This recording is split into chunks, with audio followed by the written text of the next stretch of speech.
हाँ बेटा देखो अपना, वैसे आज 2 मिनट पहले आ गया मैं। अच्छा कोई नहीं, कोई नहीं, कोई नहीं, मैंने टाइम नहीं देखा यार। अब ध्यान दिया मैंने कि अभी 2 मिनट और हैं। कोई नहीं, अच्छी बात है। चलो अपना देखो, नया थर्मोडायनेमिक्स का जो नया अपना जो चैप्टर है थर्मोडायनेमिक्स, वो स्टार्ट हो रहा है। बहुत अच्छा वेटेज है इसका भी। आ जाओ बेटा, आ जाओ आ जाओ आ जाओ।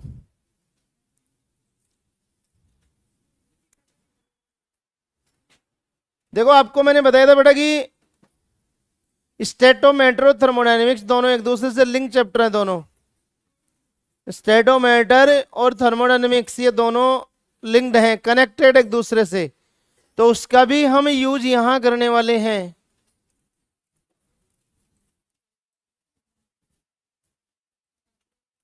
थर्मोडायनेमिक्स में अगर हम बात करें, जैसे इस साल भी अगर अपन बात करते हैं तो 3 क्वेश्चन आए थे।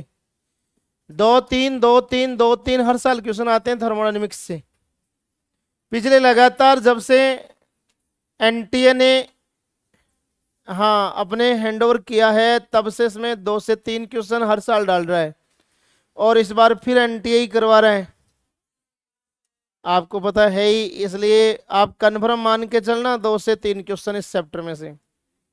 मतलब ये दोनों चैप्टर आपको स्टेटोमेटर और थर्मोडायनेमिक्स 4 से 5 फिजिकल के क्वेश्चन देते हैं दोनों। तो 4 से 5 फिजिकल के क्वेश्चन आने का मतलब आप समझते होंगे बहुत बड़ा वेटेज हो गया अपने आप में, क्योंकि क्वेश्चन ही 15 आते हैं टोटल फिजिकल के। तो उस 15 क्वेश्चन में से यदि हमारे पास में 5 क्वेश्चन 4 क्वेश्चन इसी में से आ जाए दोनों में से, तो यार बहुत बड़ी बात, ये उपलब्धि है अपने लिए, तो है ना। हाँ तो कोई नहीं, आराम से चलिए अपना स्टार्ट करते हैं अपन थर्मोडायनेमिक्स। हाँ धीरे धीरे चलेंगे आराम से, मस्त होके, लेकिन कॉन्फिडेंस रखना है ना। ये पॉइंट पहले है, ठीक है ना। हाँ ऐसे मत सोचना, अगर तुम बिलीव नहीं करोगे तब तो मैं आपको पहले ही कह रहा हूं कि समझ में नहीं आएगा। अगर तुम बिलीव करके चलोगे तो मैंने पहले ही बोल दिया कि तुम्हारे लेवल का चाहे नीट का कोई कैसा भी क्वेश्चन हो, नो टेंशन। मैं ये नहीं बोल रहा कि मैं कोई बहुत बड़ी तोप हूं या मैं बहुत बड़ा वो हूं, ऐसा कुछ नहीं है। लेकिन मैं ये बता रहा हूं कि आप लोगों के लिए मैं इतना सफिशियंट हूं कि तुम्हें दिक्कत नहीं आने दूंगा, इतना मैं कह सकता हूं। इसलिए तुम आराम से पढ़िए बिल्कुल फ्री होके। ऐसा कतई ना सोचे कि हम सर इनऑर्गेनिक पढ़ाते हैं, है ना। हाँ इसलिए ठीक है बेटा। हाँ तो चलो आगे करो स्टार्ट। चलिए तो अपन स्टार्ट करते हैं हमारा थर्मोडायनेमिक्स और थर्मोकेमिस्ट्री। में 2 पार्ट है बेटा, थर्मोडायनेमिक्स और थर्मोकेमिस्ट्री। एक क्वेश्चन तो पक्का थर्मोकेमिस्ट्री का होता है और एक क्वेश्चन थर्मोडायनेमिक्स में से होता है। 2 तो फाइनल है इनमें से, और एक क्वेश्चन हो सकता है दोनों में से कई बार थर्मोडायनेमिक्स है उसमें से आ जाता है 2, और एक थर्मोकेमिस्ट्री में से, या 2 थर्मोकेमिस्ट्री से 1 थर्मोडायनेमिक्स में आ जाता है। मतलब एक पार्ट तो इसमें पूरा थर्मोकेमिस्ट्री का मतलब एंथैल्पी से रिलेटेड है पूरा, जो आपने पढ़ी होंगी 8 से 10 एंथैल्पी, हीट ऑफ एंथैल्पी, जिसमें आपने पढ़ा होगा formation enthalpy, neutralisation enthalpy, resonance enthalpy, अलग अलग नाम पढ़े होंगे ना। हाँ लेटिस एंथैल्पी, अलग अलग नाम आपने पढ़े होंगे। बिल्कुल मैं उन्हीं की बात कर रहा हूँ। तो एक पार्ट तो वो है, एक पार्ट जो पहले वाला है उसमें हमारा पूरा किससे रिलेट है, जो इसकी प्रॉपर्टीज हैं उनसे। प्रॉपर्टी का मतलब समझ गए होंगे। प्रॉपर्टी का मतलब ये हुआ कि जो हम थर्मोडायनेमिक्स स्टार्ट करेंगे तो उसमें स्टार्टिंग में प्रॉपर्टी पढ़ेंगे हम कुल, जैसे इंटेंसिव एक्सटेंसिव प्रॉपर्टी, पूरा वही है स्टार्टिंग का बेस, उसको अच्छे से समझना तुम लोग। उसके बाद में कुछ प्रोसेस हैं, उन प्रोसेस की डिटेल स्टडी करेंगे अपन। नाम सुने होंगे आइसोबारिक, आइसोकोरिक, ऐसे नाम, एडियाबेटिक वगैरह, हाँ उनके स्टडी करेंगे। और उन प्रोसेस के थ्रू हम वर्क जो है पूरा कंप्लीटली उसके स्टडी करेंगे हम। हर प्रोसेस में वर्क देखेंगे हम अलग अलग। इंपॉर्टेंट है वर्क वाला पॉइंट। तो ये तो हमारा इसमें थर्मोडायनेमिक्स में आता पूरा पार्ट, और एंथैल्पी वाला पार्ट मैंने बता दिया थर्मोकेमिस्ट्री में आएगा। ऐसे हमारा ये 2 पार्ट में डिवाइड है पूरा, और बहुत शानदार चैप्टर है, पूरा न्यूमेरिकल पोर्शन है, आराम से समझना। स्टार्टिंग का तुम्हारे समझ में आना चाहिए, सबसे बड़ी बात ये है। अगर स्टार्टिंग का समझ में नहीं आया, कोई बेस अगर आपको कहीं तकलीफ होती है तो आप मुझे कंसल्ट करो, नो टेंशन, ठीक है ना। बाकी तो आपको बता ही रहा हूँ कंटिन्यूअसली कहाँ दिक्कत आ रही है, अपन मिलते ही हैं, है ना। हाँ तो चलिए आप स्टार्ट कर दें अपना। इसमें सबसे पहले अपन बात करें कि आपको ये पूछा जाए कि थर्मोडायनेमिक्स है क्या। पहले तो हम ये बात करें, किसकी बात करें, थर्मोडायनेमिक्स की। देखो आज के जो हमारे टुडेज गोल हैं वो ये, हम इनकी स्टडी करने वाले हैं। बोले इतने करवा दोगे, हाँ हो नहीं है बेटा, नहीं होंगे हाँ लेकिन अपन मैक्सिमम करने की कोशिश करेंगे, ठीक है ना, क्योंकि स्टार्टिंग में मेन है, सबसे बड़ी बात ये है। तो देखो हमारा थर्मोडायनेमिक्स है क्या, पहले तो अपन ये देखिए डेफिनेशन के रूप में। हाँ बेटा आ जा, जल्दी आ गई, बोले सर आज आप हैं। थर्मोडायनेमिक्स है क्या, थर्मोडायनेमिक्स का मतलब होता है, मतलब ये अपने आप में एक ब्रांच है केमिस्ट्री की, और इसका मतलब है द स्टडी ऑफ हीट, या मैं यूं बोल दूं the study of flow of heat. मतलब हीट के बहने की स्टडी, कहने का मतलब फ्लो ऑफ हीट का मतलब क्या हुआ, हीट के बहने की स्टडी। हीट के बहने की समझ गए होंगे, ऊष्मा का प्रवाह की स्टडी, ऊष्मा प्रवाह, हीट का बहना। अब हीट का बहने की जो स्टडी होगी वो पूरी इसमें करेंगे हम, और वो कैसे बहती है, फ्लो कैसे होता है, वो हम देखेंगे इसके अंदर वो क्या है।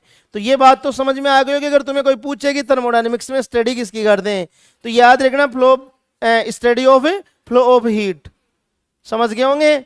मतलब ऊष्मा प्रवाह का अध्ययन ऊष्मा गतिकी कहलाता है, शॉर्ट एंड स्वीट लैंग्वेज। तो लिखिए, है ना, हाँ लिखो पहला पॉइंट, द स्टडी ऑफ, अच्छा हिंदी लिखो पहले, हाँ ऊष्मा प्रवाह, ऊष्मा प्रवाह का अध्ययन, ऊष्मा प्रवाह का अध्ययन ऊष्मा गतिकी कहलाती है। इंग्लिश वाले लिख लो, इंग्लिश में कोई लिखना चाहता तो बोल देता हूं, the study of flow of heat, the study of flow of heat, बस हो गई डेफिनेशन है। उसी को क्या बोलेंगे अपन, थर्मोडायनेमिक्स, समझ गए भाई। हाँ तो ये हो गई। अब इस थर्मोडायनेमिक्स में हम 2 वर्ड यूज करते हैं, एक तो होता सिस्टम और एक होता सराउंडिंग, और दोनों को मिला के बोलते यूनिवर्स। मैंने 2 नाम बोले, सिस्टम और सराउंडिंग। सिस्टम को तो बोलते हिंदी में तंत्र या निकाय, और सराउंडिंग को बोलते वातावरण। सराउंडिंग को हम परिवेश भी कह सकते हैं अपनी लैंग्वेज में, और वातावरण भी बोल सकते हैं, एक ही बात है। परिवेश कह दो, वातावरण कह दो, परिवारस्विक भी आता है कई बार लिखा हुआ, तो कंफ्यूज होने की जरूरत नहीं है। मतलब जो एटमॉस्फेयर होता है ना, उसी का नाम सराउंडिंग है, ये मान लेना। तो मैं ये कह रहा हूं कि सिस्टम और सराउंडिंग मतलब जो वातावरण है वो, और जो तंत्र या निकाय है वो, उन दोनों को हम मिला के क्या बोलते हैं, ब्रह्मांड बोलते हैं। हिंदी में क्या बोलते हैं, ब्रह्मांड।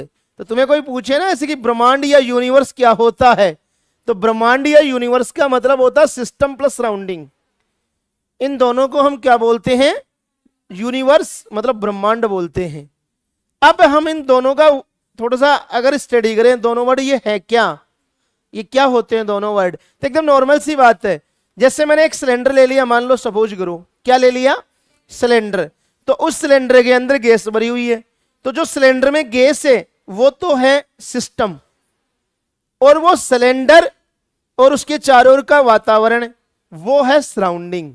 बस जैसे मैंने एक गिलास में पानी ले लिया, बोतल में पानी है ना, हाँ ये जो पानी है इस बोतल के अंदर वो तो है सिस्टम मत तंत्र, जिसको आप निकाय बोल रहे हो, और ये बोतल और इसके चारों ओर का जो वातावरण है वो पूरा कौन है, सराउंडिंग है।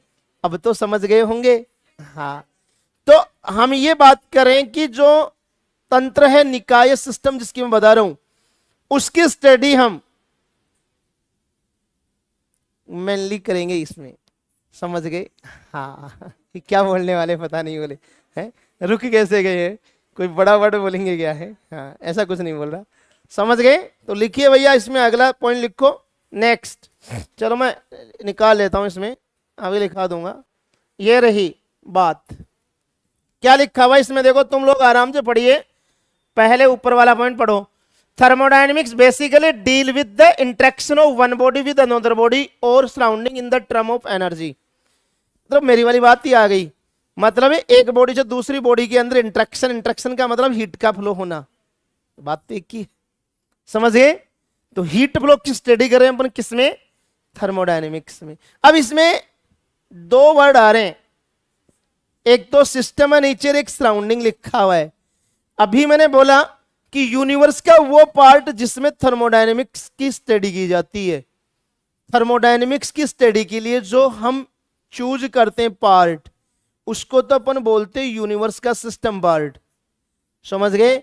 और रिमेनिंग जो पार्ट बच गया उसके अलावा, वो पूरा अभी तो बताया था मैंने, सराउंडिंग हो गया कहने का मतलब। समझ गए होंगे मेरी बात?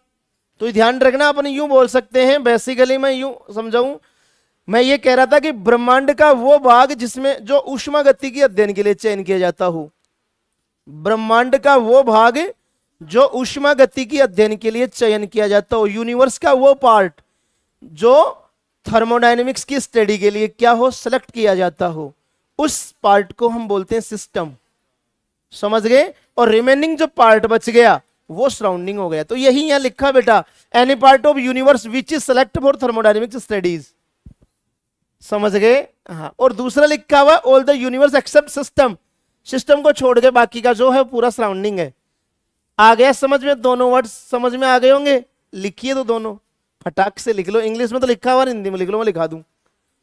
हिंदी वाले लिखो, पहले तो ये लिखो हिंदी वाले, universe, universe is equal to system plus surrounding. ये लिख लो।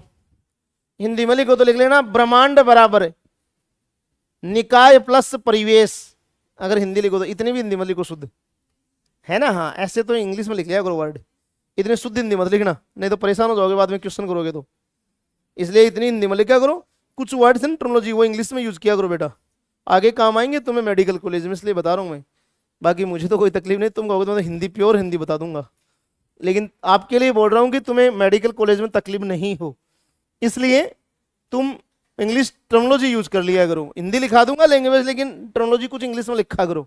अब यूनिवर्स को यूनिवर्स लिखा करो, ब्रह्मांड वगैरह ये गई छोटी क्लास में बातें, है ना? हाँ ठीक है ना? सिस्टम, सराउंडिंग, ये चीजें किया करो। चलो आगे, अब लिखो तुम लोग, इसके बाद में पॉइंट डालो सिस्टम,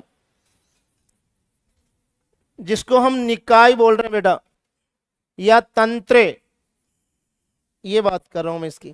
तो इसमें लिखो आप पहले पॉइंट छोटा सा,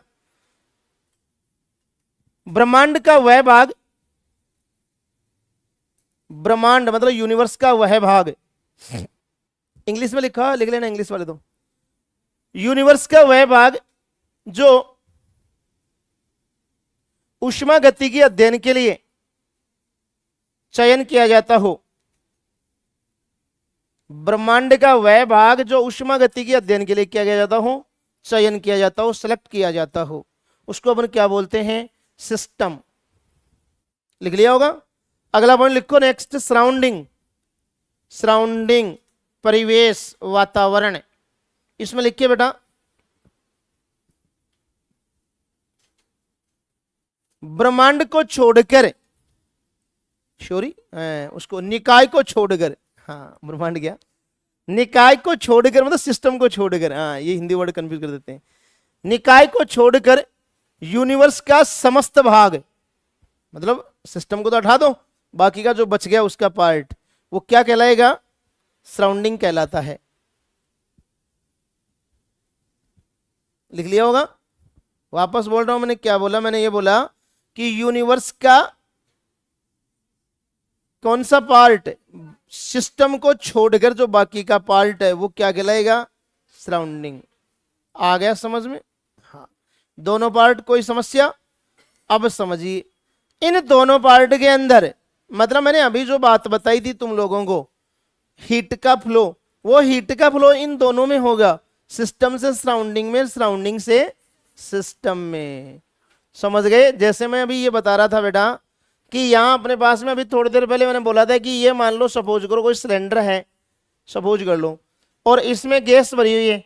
ये यहां से बंद कर दो, गैस निकल जाएगी, है ना? हाँ, ये अपने पास में कोई गैस भरी हुई है, तो यहां इस गैस जो, क्योंकि गैस तो कौन है? सिस्टम हो गया भाई। यहां जो गैस है वो कौन है? सिस्टम। और जो ये सिलेंडर प्लस इसके चारों ओर का वातावरण वो सराउंडिंग हो गया। तो इस गैस का, इस मतलब जो सिस्टम है, गैस यही तो हुआ मेन, पूरा जो मैटर इसमें भरा हुआ, ये इस सराउंडिंग के द्वारा मतलब इंटरेक्शन करेगा किसमें? हीट में। इंटरेक्शन का मतलब फ्लो होगी हीट की। समझ गए? कि वो हो सकता है सिस्टम से कहां जाए, या जो मैटर वो कहां चला जाए? सराउंडिंग में। या हो सकता है सराउंडिंग से हीट ले भी तो सकता वो। तो दोनों बातें होंगी, इनके स्टडी करते हैं अपन किसमें? इसी में। समझ गए मेरी बात को? अब सुनना आगे की बात। अभी अपन इसके अंदर जो सिस्टम और सराउंडिंग है दोनों की जो मतलब स्टडी के लिए मैं बात करूं, देखो स्टडी में इन दोनों की हम स्टडी करेंगे तो हमें इनके बीच में आपको एक ये लेयर सी नजर आ रही होगी, ये वाली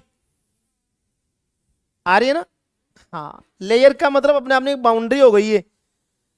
एक तो हमें दिख रही है रियल में, जैसे ये बोतल है, इसमें पानी भरा हुआ है, तो हमें इस बोतल की लेयर दिख रही है, हमें ये बोतल दिख रही है कि इसके अंदर पानी है और बाहर इसमें ये पात्र है, कंटेनर है, तो हमें दिख गई, इसकी बाउंड्री दिख गई भाई। इसकी जो हमें बाउंड्री है वो नजर आ रही है। तो एक तो हमें जो नजर आ रही है वो बाउंड्री, और एक ऐसी बाउंड्री भी होती है जो हमें नजर नहीं आती है। मतलब दोनों के बीच में जो इंटरेक्शन होता है, समझ गए? किसमें? सिस्टम में और सराउंडिंग के बीच में जो इंटरेक्शन होता है हीट का, एनर्जी का, जो भी हम आगे पढ़ेंगे, बातें सारी करेंगे, तो वहां उनके बीच में एक वॉल होती है। क्या होती है? वॉल। उस वॉल को बोलते हैं हम बाउंड्री। अब वॉल को दीवार कह दो आप चाहे, लेकिन दीवार अटपटा लगेगा वर्ड, है ना? इसलिए तुम बाउंड्री बोला करो इसको। मैं बाउंड्री वर्ड यूज कर रहा हूं, बाउंड्री। हाँ, वो सीमा मान लो यार, हाँ एक ही बात है, समझ गए? हाँ, तो वो बाउंड्री है।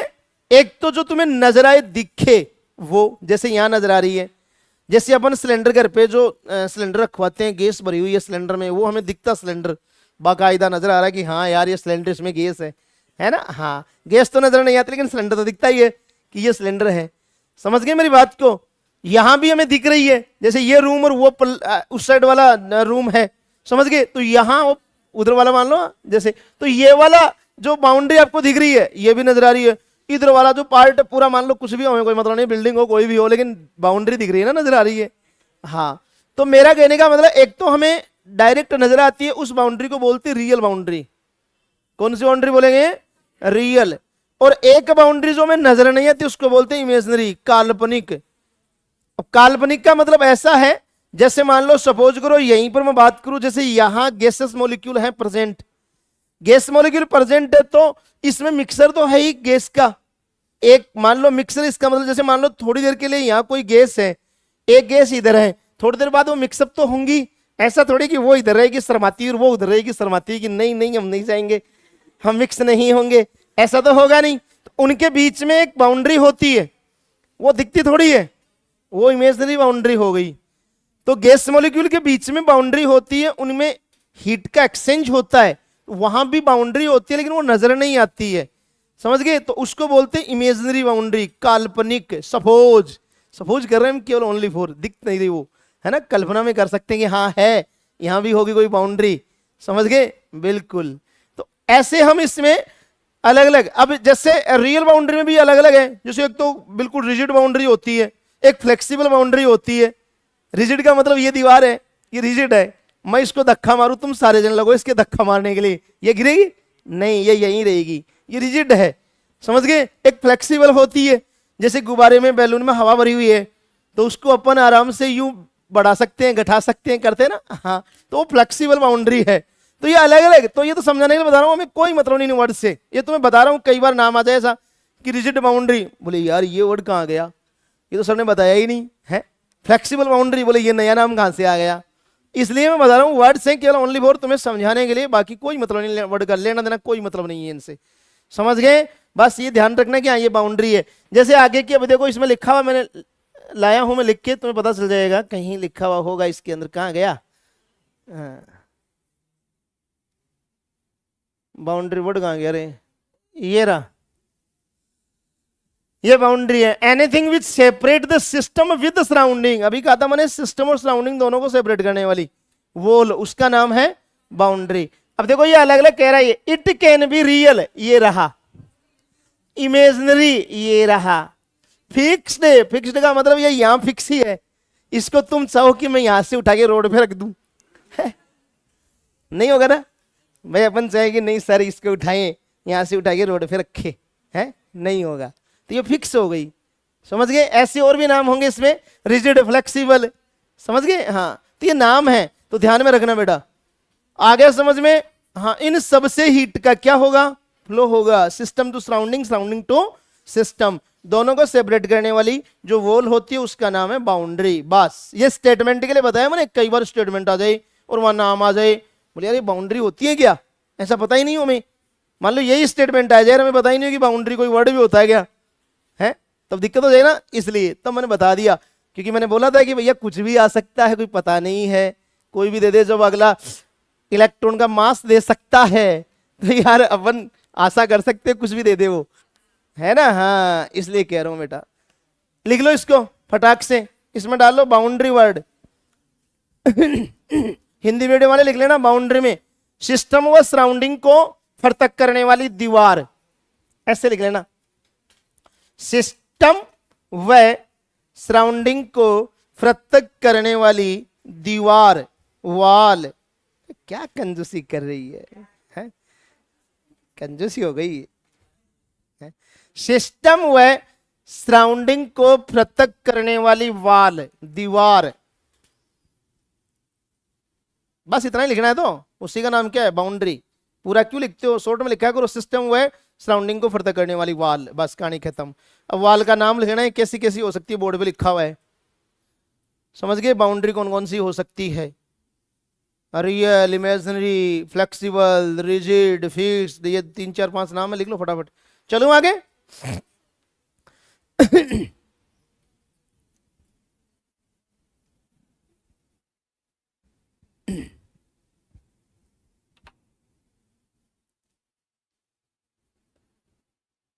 अगला इसके बाद नेक्स्ट अपना टॉपिक आता है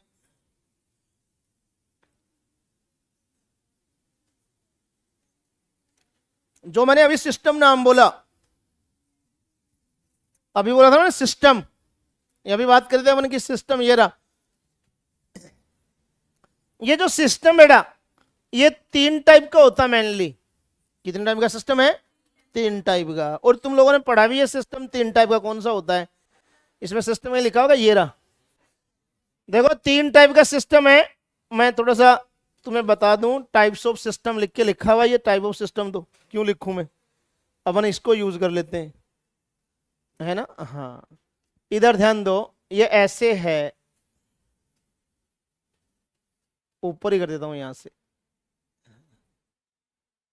और ये लो जी 3 यहां तक ले लेते हैं, यहां आ जाएंगे 3 बस, और ये लो जी 1, सही है, 2, और ये तीसरा लो जी,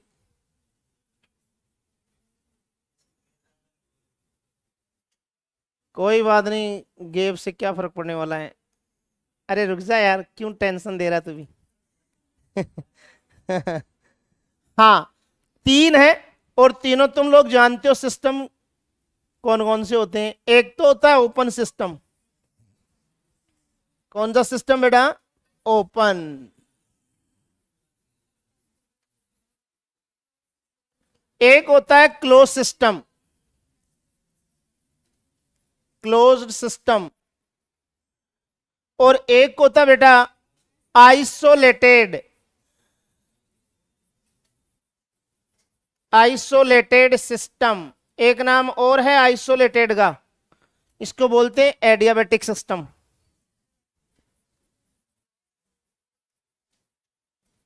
एडियाबेटिक सिस्टम भी बोलते हैं इसको, हिंदी नाम लिख रहा हूं।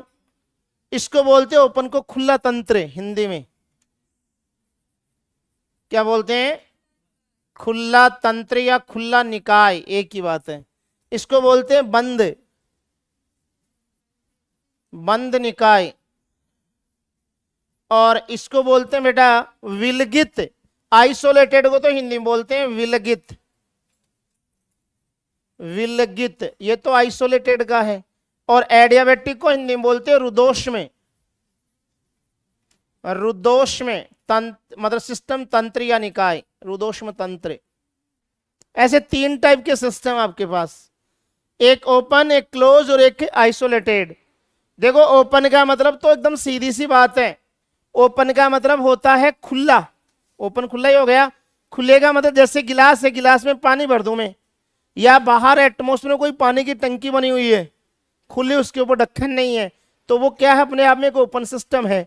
समझ गए? इस बोतल को मैं यहां से ढक्कन हटा दूं यहां से, और इसको हटा के अब रख दिया मैंने, अब ये ओपन सिस्टम हो गया।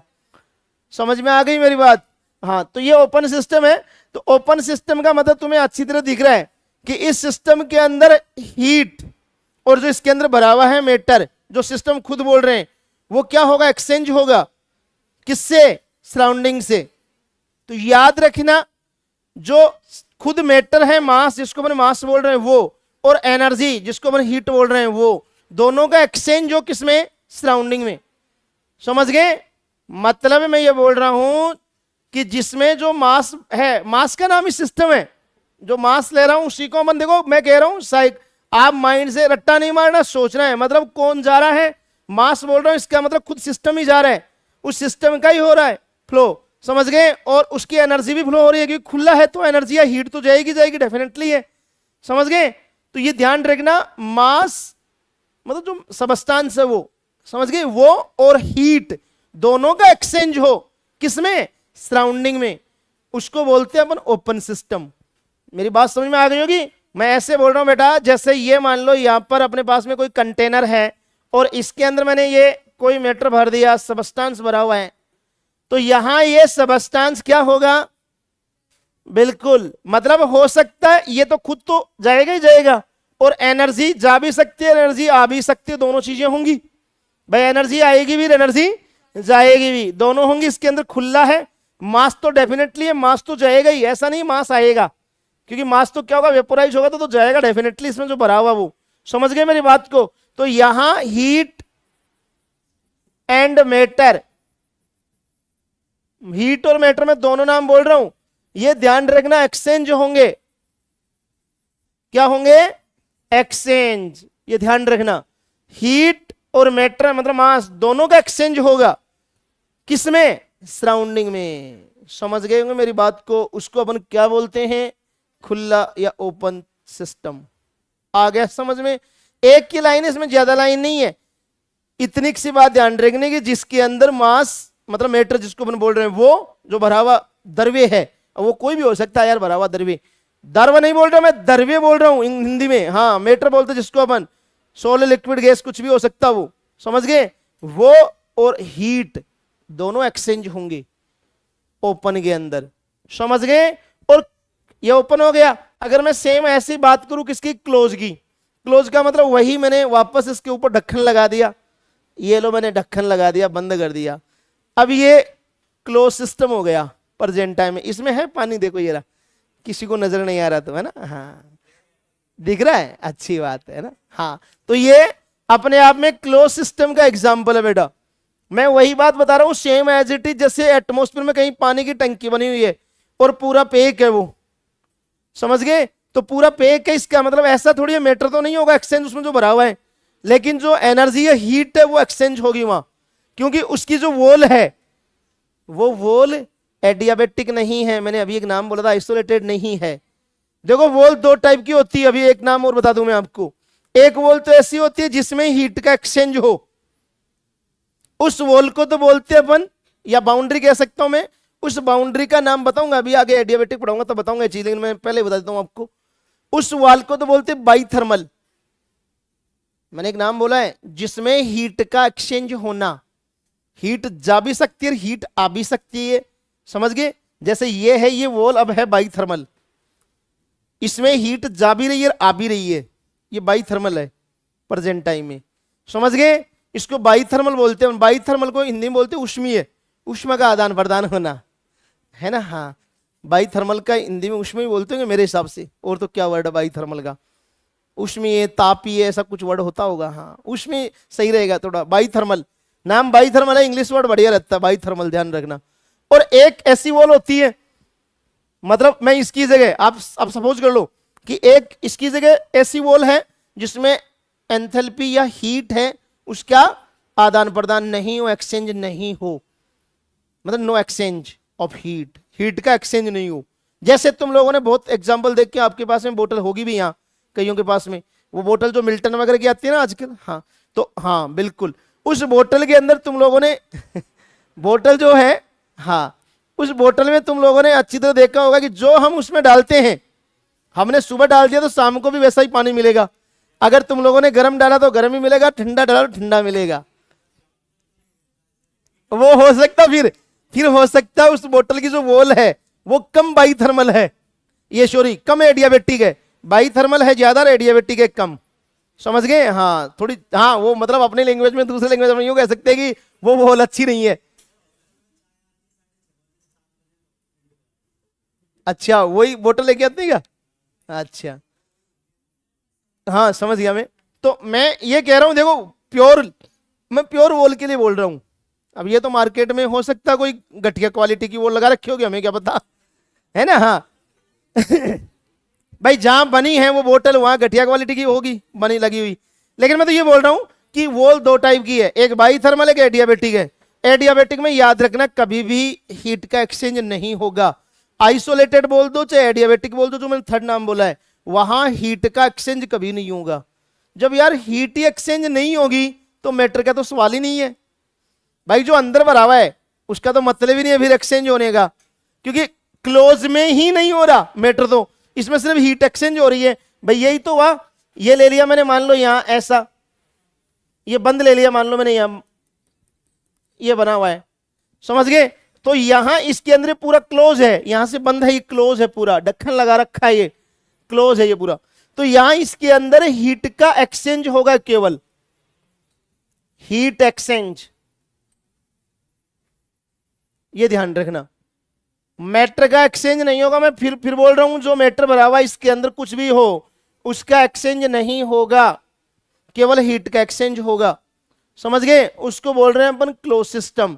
और अभी मैंने नाम तीसरे टाइप का लिया, तो मैं बता रहा हूं कि कुछ कंटेनर, कुछ बोतल अभी नाम लिए थे अपन ने, वो इस टाइप के होते हैं कि इसकी जो ये वॉल होती है, ये क्या होती है? आइसोलेटेड होती है बाहर से, मतलब इसमें ध्यान रखना, नो एक्सचेंज, क्या? हीट एंड मैटर दोनों का ही एक्सचेंज नहीं होगा भैया, इसमें जो भरा हुआ वो एज इट इज रहेगा। क्यों? क्योंकि यहां जो ये वॉल है इसकी, ये आइसोलेटेड वॉल है, आइसोलेटेड वॉल, या मैं इसको बोल सकता हूं एडियाबेटिक वॉल, एडियाबेटिक वॉल, ध्यान रखना। एडियाबेटिक को रुद्धोष्म बोलूंगा, अभी मैंने नाम दिया था, हिंदी में दोबारा लिखने की जरूरत नहीं है। तो मैंने दो टाइप की वॉल बोली है, जिसमें एक तो हीट का एक्सचेंज होना, वो तो बाईथर्मल होती है, मतलब यहां ये वॉल, इसका भी नाम लिख देता हूं मैं, ये लो मैंने अलग कलर ले लिया इसका नाम लिखने के लिए। ये जो वॉल दिख रही है बाईथर्मल है, बाईथर्मल वॉल, ध्यान रखना, ये क्या है? ये बाईथर्मल वॉल, समझ गए? उष्मीय दीवार मान सकते हो हिंदी में, हाँ। तो क्लोज सिस्टम में हमेशा बाईथर्मल वॉल होती है, और आइसोलेटेड में हमेशा आइसोलेटेड या एडियाबेटिक वॉल होती है। बाईथर्मल में मैटर का एक्सचेंज नहीं होगा, केवल किसका होगा? हीट का, जबकि एडियाबेटिक में मैटर और हीट दोनों का एक्सचेंज नहीं होगा। तो तीनों लिख लो फटाक से, है ना? मैंने जैसे लिखा वैसे लिख लो, अपनी लैंग्वेज में लिख लोगे ना? अगर नहीं पता तो मैं लिखा दूं, इसमें तो लिख लेना, लिखा हुआ नहीं यार, ये लिखा हुआ भी हीट एंड मैटर का एक्सचेंज होना, लिख लो, यही पॉइंट लिखना, सेम एज ए डायग्राम बना लो और इसके नीचे लिख लेना हीट और मैटर दोनों एक्सचेंज। ओपन में भी बाई थर्मल वॉल है और किसमें, क्लोज में भी बाई थर्मल वॉल होती है, ये ध्यान रखना। ये यहां से तो होगा, यहां से भी हो सकता है ये एक्सचेंज हीट का, कोई जरूरी नहीं है कि खुला है तो इसका मतलब दीवार अपन यूज नहीं कर सकते। और उसमें लिख लेना हीट एक्सचेंज होगी ओनली, मैटर एक्सचेंज नहीं होगा, ये लिख लेना।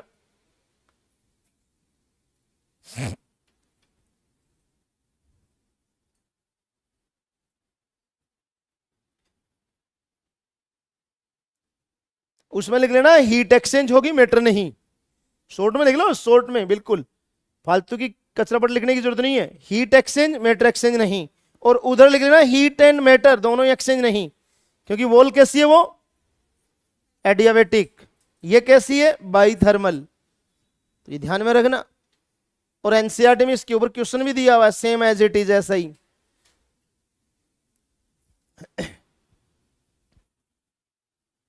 अरे तीनों टाइप के सिस्टम समझ में आए कि नहीं? हाँ, ये तो सिंपल है, अपन शुरू से छोटी क्लासों से पढ़ते आ रहे हैं, है ना। ऐसे सिस्टम छोटी क्लासों में अपन पढ़ते हैं, open system, close system, adiabatic system, सब जानते हैं, हमें पता है, वही तो है, ये कोई अलग थोड़ी है बेटा। चलो आगे चलो, मैं बना लिया, ये तो हो गया सिस्टम। अब हम बात करते हैं कुछ और पॉइंट, देखिए आप नेक्स्ट आगे के। पहले अपन देखेंगे जो सिस्टम है, जो हमने मैटर भरा है, उस मैटर की हम प्रॉपर्टी देखेंगे पहले, क्योंकि हमें प्रॉपर्टी का जब तक पता नहीं होगा तब तक हम आगे की स्टडी करना थोड़ी पॉसिबल नहीं होगी। तो पहले हम प्रॉपर्टी देखेंगे भैया कि प्रॉपर्टी क्या क्या उस मैटर की। तो दो टाइप की प्रॉपर्टी है, आप लोगों ने नाम भी सुना होगा, इंटेंसिव और एक्सटेंसिव है। अरे इनके हिंदी में मेरी भी दिक्कत है। अभी लिख दूंगा, लेकिन लिखूंगा, हाँ लिख चलूं, नहीं चलूं, लिखो लिखो, जल्दी लिखो बेटा। थोड़ा सा मैटर ले लूं,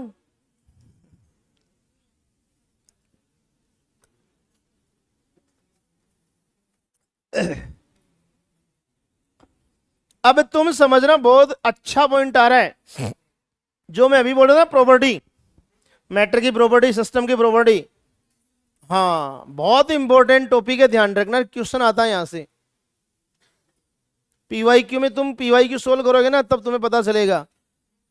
लगता तो ऐसे है कि सर एग्जाम्पल ही तो पूछते, हम ही कर लेंगे, लेकिन वो एग्जाम्पल ऐसे आते हैं कि तुम्हें यूं लगेगा यार ये भी सेम ही लग रहा है ना। हाँ, इसलिए तकलीफ में हो गए वहां। इसलिए पहले समझना आराम से, बढ़िया से, कि हमें तकलीफ नहीं हो। चलो भाई, पीछे पीछे चलो। ये रहा जी, अभी जो मैं बात बता रहा था कि जो सिस्टम है उसकी प्रॉपर्टीज, ध्यान दो, पहले मैं समझा दूं, ध्यान दे लो आराम से। देखो जो सिस्टम की प्रॉपर्टी है, ये तो अपन बाद में पढ़ेंगे, इसमें नाम जरूर देख सकते हो तुम लोग। एक तो लिखा हुआ एक्सटेंसिव प्रॉपर्टी, एक लिखा हुआ इंटेंसिव प्रॉपर्टी। एक तो एक्सटेंसिव और एक इंटेंसिव, हिंदी नाम और लिख देता हूं मैं, ध्यान में रहे। देखो इंटेंसिव इंडिपेंडेंट, इंडिपेंडेंट का मतलब मात्रा स्वतंत्र, तो इसको तो बोलते हैं हिंदी में मात्रा स्वतंत्र।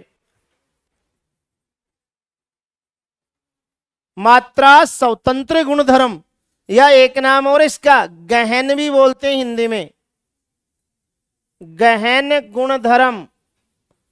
अब मैंने एक ट्रिक बता रखी है, पिछली बार अगर जिसने मेरे से थर्मोडायनेमिक्स पढ़ी थी उसको तो पता है शायद, मैंने एक ट्रिक बोली थी कि बेटा इंडिपेंडेंट में भी आई आता है और इंटेंसिव में भी आई आता है, तो आई से आई कनेक्ट कर देना, इसलिए कभी जिंदगी में नहीं भूलोगे। ये ट्रिक है, नहीं तो अपन भूल जाएंगे कि यार इंटेंसिव थी कि एक्सटेंसिव थी, डिपेंडेंट वाली कौन सी थी, इंडिपेंडेंट वाली कौन सी थी। मैं ये बोल रहा हूं, सुनना, अभी मैं दो वर्ड बोलूंगा, एक तो मास, एक साइज। क्या नाम बोला मैंने? मास।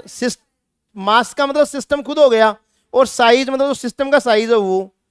तो याद रखना मास और साइज इन दोनों से कुछ प्रॉपर्टी तो ऐसी होती हैं जो इंडिपेंडेंट होती हैं, और कुछ प्रॉपर्टी ऐसी होती है जो डिपेंडेंट होती हैं। मतलब कुछ तो इन पे निर्भर करती हैं और कुछ इनके ऊपर निर्भर नहीं करती हैं। बात समझ में आ गई हिंदी में? मतलब है द्रव्यमान और साइज, मास और साइज किसके? निकाय के ही तंत्र सिस्टम जो हम ले रहे हैं, समझ गए? उनके ऊपर, दोनों की बात करूं मैं, खुद जो सिस्टम है उसका खुद का साइज और खुद सिस्टम ही, उनके ऊपर कुछ प्रॉपर्टी तो ऐसी होंगी उनकी जो उनके ऊपर डिपेंड करते हैं मास और साइज पे, और कुछ उनके ऊपर डिपेंड नहीं करते, डज नॉट डिपेंड। दो टाइप की। तो डिपेंड करते हैं वो तो होते हैं एक्सटेंसिव, और जो इंडिपेंडेंट होते हैं, जो डिपेंड नहीं करे, डज नॉट डिपेंडेंट, वो होते हैं इंटेंसिव।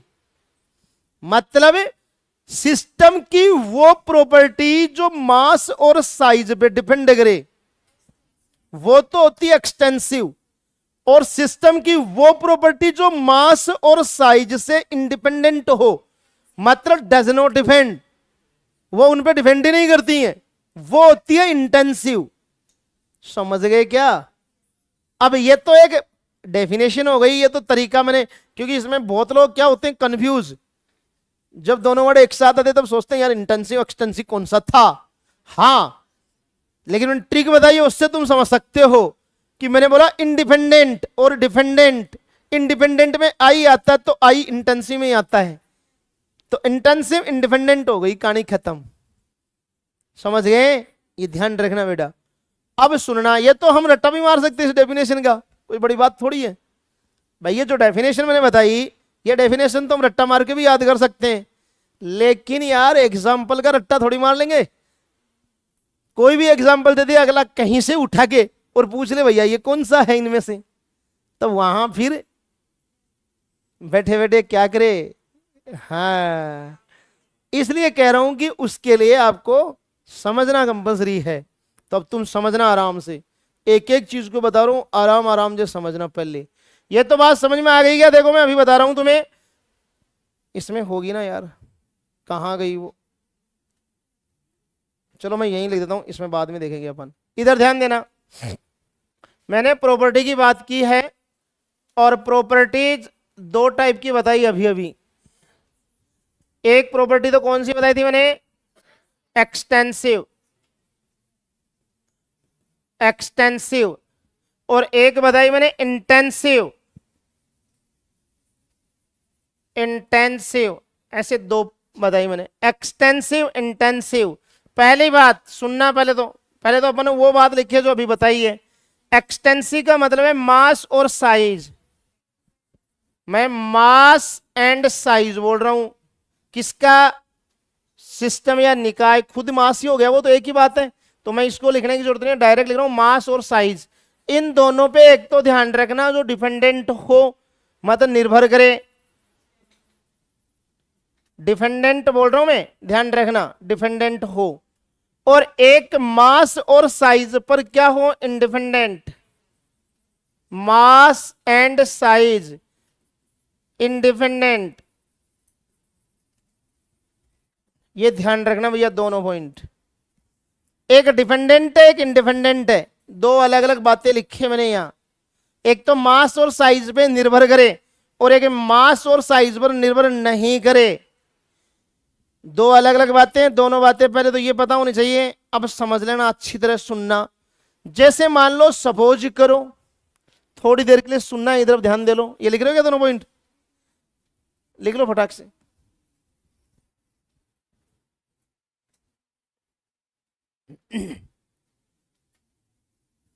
ये लिखा है मैंने, मास और साइज क्या है? निर्भर करते हैं। और उधर लिखा है मास और साइज पर निर्भर नहीं करते हैं। यह डिपेंडेंट है, वो इंडिपेंडेंट है। दो ही वर्ड लिखे, मास और साइज। मास की जगह मैं मैटर भी लिख सकता हूं, बात एक ही है, खुद ही हो गया ना। मास का मतलब है पदार्थ खुद है, हाँ उसी की बात कर रहा हूं मैं। मैटर जिसकी अपन बात करें, मैटर का मतलब पदार्थ, सबस्टांस। अमाउंट भी बोल सकते हैं अपने यहां, एक ही बात है। चलूं अब समझना, इधर ध्यान दो। जैसे मान लो, सपोज करो बेटा, मैंने एक ये ले लिया, कोई मान लो कंटेनर बॉक्स, कुछ भी मान लो, क्या ले लिया, कोई कंटेनर ले लिया, कोई बॉक्स ले लिया, कोई डिब्बा ले लिया, कुछ ही मान लो यार, लोहे का डिब्बा ले लिया, लोहे की राड ले ली इतनी मोटी, ये मान लो तुम तो समझ गए। हाँ, कुछ भी ले लिया यहाँ, ये मान लो किसी भी कोई मेटल का बना हुआ है, मान लो। आपको अच्छी तरह पता, जब आपको ये दिख रहा है प्रेजेंट टाइम में, तो डेफिनेटली प्रेजेंट में अगर जैसा दिख रहा है वैसा है, हमें दिख गया, इसकी साइज में भी दिख गई, कितनी हमें क्या मतलब है, जितनी भी वो साइज है। इसका वॉल्यूम भी हमें दिख रहा है, कितना ही हमें क्या मतलब है, वॉल्यूम दिख रहा हमें। इसका वेट मान लो कितना भी हो, हमें क्या मतलब है, दिख रहा हमें। समझ गए, ये बातें हमें नजर आ रही है। अब सुनना, जो मैं बात बता रहा हूं, अगर मैं इस डिब्बे को यहां से बाई पार्ट कर दूं, मैं ऐसे क्या कर दूं, बाई पार्ट काट दूं बीचों बीच डिब्बे को, समझ गए। हाँ, कोई चक्कू लेके कोई उसको बीचों बीच काटूं, उसको बीच में से, और दो टुकड़े कर दिए काट के, वैसे चक्कू से नहीं कटेगा है, कट जाएगा यार, मान लो तुम थोड़ी देर के लिए। हाँ, समझ गए, और इसके दो टुकड़े कर दिए। अब सुनना तुम खास बात, इसके दो टुकड़े करने से, बाई पार्ट करने से जो प्रॉपर्टी चेंज हो गई, बाई पार्ट करने से जो प्रॉपर्टी चेंज हो रही है, इसका मतलब वो कौन हो गई, एक्सटेंसिव। इधर लिखियो एक्सटेंसिव में, उधर समझ लिया, समझ गए। और बाई पार्ट करने से जो प्रॉपर्टी चेंज नहीं हो रही, मैंने कहा था ना, नहीं हो रही मतलब इंडिपेंडेंट हो गई, वो कौन होती है, इंटेंसिव। बात समझ में आ गई क्या मेरी। पहली बात तो मैं कह रहा हूं, मैं इस पेन को, ये पेन दिख रहा सभी को, लोहे की राड मान लो, ये थोड़ी देर के लिए लोहे की राड है, ठीक है। अगर मैं इसको यहां से बीचों बीच तोड़ दूं, तोड़ना नहीं है ना, हाँ, मान लो मैंने तोड़ दिया, इसको बीचों काट दिया, तो काटने से इसमें क्या क्या चेंज होगा, इसका मास चेंज होगा। अगर मैं इसको मान लो, ये सपोज लो प्रेजेंट में 10 किलो है इसका वेट, नहीं है मान लो यार, हाँ, लेकिन मान लो तुम है 10 किलो है ना, हाँ, तो काट दे 5-5 किलो हो जाएगा, डिवाइडेशन होगा, इसका मतलब मास इसका चेंज हुआ है, और मास चेंज होने का मतलब साइज भी चेंज हो गई, काटते ही इसका कन्वर में वेट भी चेंज हो गया। दूसरी बात और सुनना, काटते ही इसका वॉल्यूम था वो भी चेंज हुआ है, कई चीजें चेंज हुई है, वॉल्यूम भी चेंज हो गया, मास भी चेंज हो गया, समझ गए। हाँ, साइज का मतलब वॉल्यूम हो गया, ऐसे मान लेना आप। दोनों बातें समझ में आई क्या मेरी। इसका मतलब चेंज हुआ, अभी बोला मैंने, जो चेंज हुआ है मतलब डिपेंड कर रहा है, तो वो एक्सटेंसिव हो गया। तो मास और वॉल्यूम दोनों एक्सटेंसिव प्रॉपर्टी हो गई। बात समझ में आ रही है।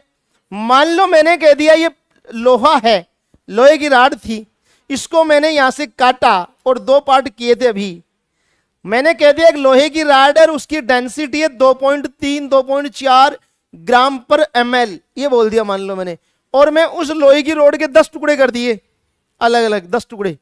एक लोहे की राड है, उसको मैंने क्या किया, मैंने कह दिया इसकी डेंसिटी 2.3 2.4 समथिंग कुछ भी दे दूं, ग्राम पर ml, ग्राम पर cc, समझ गए, या ग्राम पर सेमी क्यूब, कुछ ही मान लूं, ये कर दिया मैंने। तो क्या मैं उसके 10 टुकड़े करूंगा तो क्या उसकी डेंसिटी चेंज हुई, हर टुकड़े की वही डेंसिटी है भाई, टुकड़े की तो वही होगी। ऐसा थोड़ी कि उसको अपने काट दिया तो इस टुकड़े की डेंसिटी अलग हो गई, इस टुकड़े की डेंसिटी अलग होगी, इसके बीच में जो टुकड़ा बच गया उसकी डेंसिटी अलग हो गई, नहीं होगा ना, वो तो वही है। इसका मतलब डेंसिटी अपने आप में कौन हो गई, बिल्कुल। ध्यान देना, मान लो मैंने यहां ये पानी है इस बोतल के अंदर, है ना, मान लो मैंने बोल दिया इस पानी की जो कॉन्सेंट्रेशन है, ध्यान देना, मान लो इसको मैंने थोड़ी देर के लिए पानी है, पानी में मैंने थोड़ा सा अल्कोहल मिला दिया, मान लो यार इसमें, और जो अल्कोहल बना उस अल्कोहल की कॉन्सेंट्रेशन मैंने कह दी, मान लो सपोज करो m/20 है, क्या बोलती मैंने, m/20 सपोज कर लो, 1/20 मोलर, मतलब मेरा कहने का मतलब m/20 का मतलब यही हुआ, समझ गए, 1/20 मोलर। अब मैं इस कंटेनर में पानी है इतना है, 1 लीटर मान लो, ये सपोज करो, या 800 ml मान लो, कितना भी है ये अल्कोहल मिलाया हुआ है इसके अंदर मान लो, तो मैं इसको यहां जो 800 ml है, इसको मैं अगर अलग अलग गिलास के अंदर डालूं, 5 गिलास लेके, तो क्या इसकी कंसंट्रेशन चेंज हो जाएगी, नहीं हुई ना चेंज, इसका मतलब कंसंट्रेशन चेंज नहीं हो रही, हमने अलग अलग डालने पे भी, इसका मतलब कंसंट्रेशन इंटेंसिव हो गई। बात समझ में आई क्या मेरी? तो याद रखना एकदम सीधा सिंपल वर्ड जो मैंने बोला अभी, कि किसी भी प्रॉपर्टी को अगर हम, या मान लो सिस्टम को मैं बाई पार्ट कर दूं, और बाई पार्ट करने से अगर उसकी प्रॉपर्टी चेंज होती है तो एक्सटेंसिव है, और प्रॉपर्टी चेंज नहीं होती तो इंटेंसिव है। ये शॉर्ट ट्रिक है। अगर किसी, मैं फिर बोल रहा हूं, अगर किसी सिस्टम को बाई पार्ट कर दें तो बाई पार्ट करने से दो बातें सामने आ रही है, अगर उसकी प्रॉपर्टी चेंज हो गई या नहीं हुई। चेंज होगी एक्सटेंसिव, चेंज नहीं होगी इंटेंसिव। ये वर्ड तो सबको याद रहेगा ना। अब अभी मैंने एग्जांपल दे दे के बता दिया, मतलब कंसंट्रेशन दुनिया का कभी भी कोई भी वर्ड आए याद रखना इंटेंसिव प्रॉपर्टी होती है वो। कंसंट्रेशन का मतलब 10 टाइप के कंसंट्रेशन होते हैं, सॉल्यूशन में पढ़ा होगा तुम लोगों ने, याद आया होगा 10 टर्म कंसंट्रेशन के। कौन कौन याद ना? 3 तो वेट परसेंटेज वाले थे, वेट वॉल्यूम और वेट वॉल्यूम, 3 तो वो हो गए, और 4 वो हो गए नॉर्मलिटी मोलरिटी मोललिटी फॉर्मेलिटी 7, और 2 हो गए पीपीबी पीपीएम 9, एक हो गया मोल फ्रैक्शन 10। 10 के 10 तो टर्म्स है, कंसंट्रेशन टर्म्स होती हैं, और वो कभी भी चेंज नहीं होंगी। समझ गए? इसका मतलब वो 10 की 10 कौन है? इंटेंसिव है। बात समझ में आ रही है मेरी? दूसरी बात और सुन लो, अगर जो एंथैल्पी एनर्जी वर्ड है, मान लो सपोज करो मैंने इसको बाई पार्ट किया, तो बाई पार्ट करने से वॉल्यूम तो चेंज हुआ, मास भी चेंज हुआ। बिल्कुल, मास चेंज होने का मतलब तुम समझ गए होंगे कि इसके अंदर जितना इसका वेट था, क्योंकि वेट तो चेंज हुआ ही है, मास चेंज होने का मतलब भाई वेट चेंज हो गया ना, उसका मास चेंज का मतलब क्या? वेट ही है मास अपने आप में। तो इसका मतलब मोल के बारे में क्या कहूं मैं?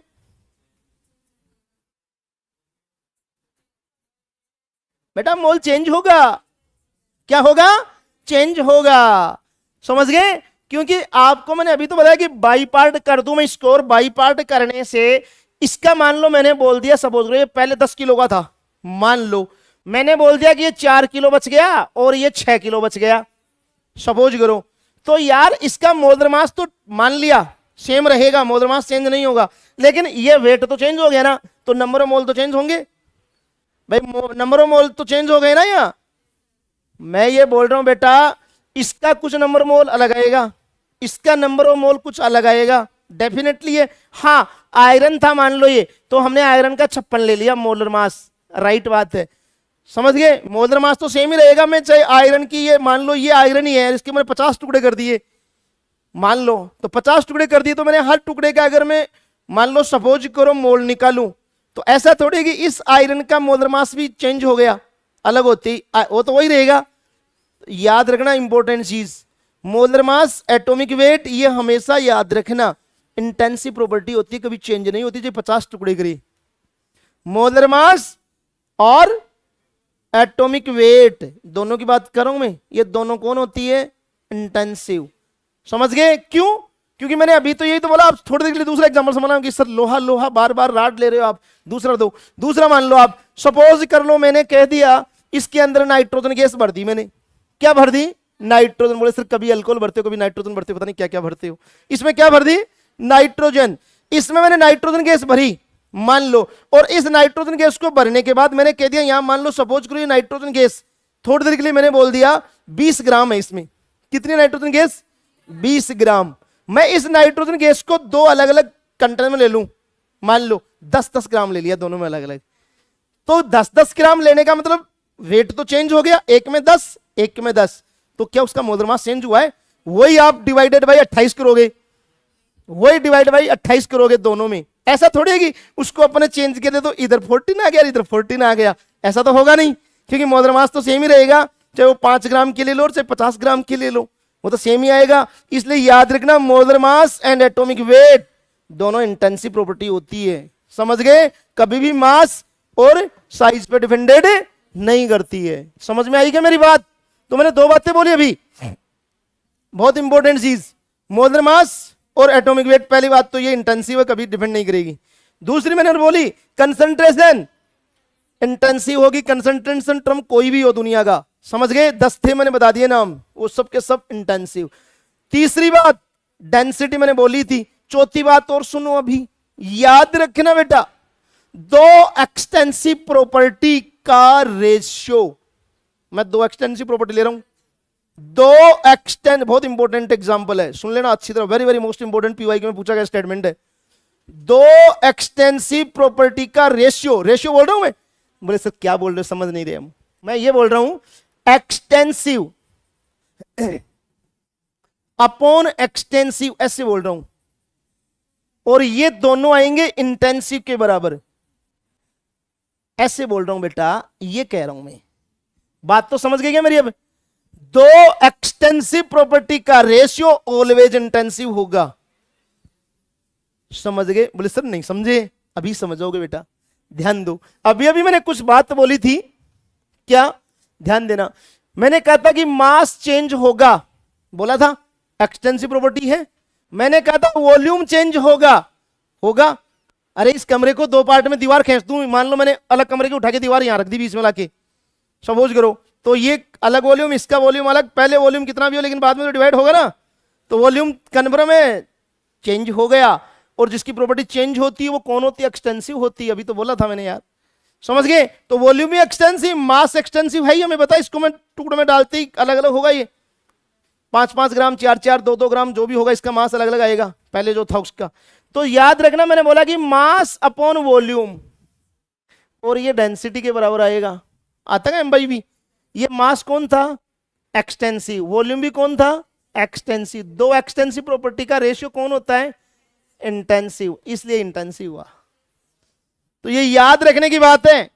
मैंने क्या बोला, वापस सुनिए, दो एक्सटेंसिव प्रॉपर्टी का रेशियो ऑलवेज इंटेंसिव होगा, समझ गए? बहुत गजब गजब पॉइंट बता दिए मैंने, बहुत सारे अभी लिखाऊंगा, लेकिन नो टेंशन, समझ में आई बातें?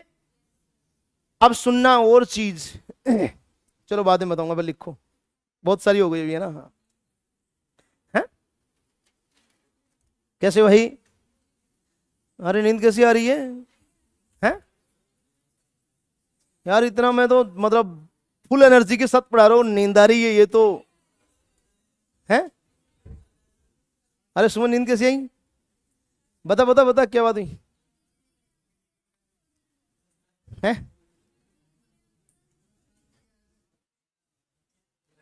समझ में नहीं आ रहा क्या? अरे बातें नहीं रे भाई, नहीं समझ में आया कि नहीं, मैं तो पूछ रहा हूं, आया? अरे भाई समझ में तो आ रहा है क्या? वॉइस कम करूं? है? सही आ रही है? कम आ रही है? ज्यादा आ रही है? अच्छा, अरे तुम्हारे पास में लगाओ, हाँ समझ गया। तो मैं इधर से बोलता हूँ और तुम्हारे तुरंत ऊपर ही है, खटाक से हैं।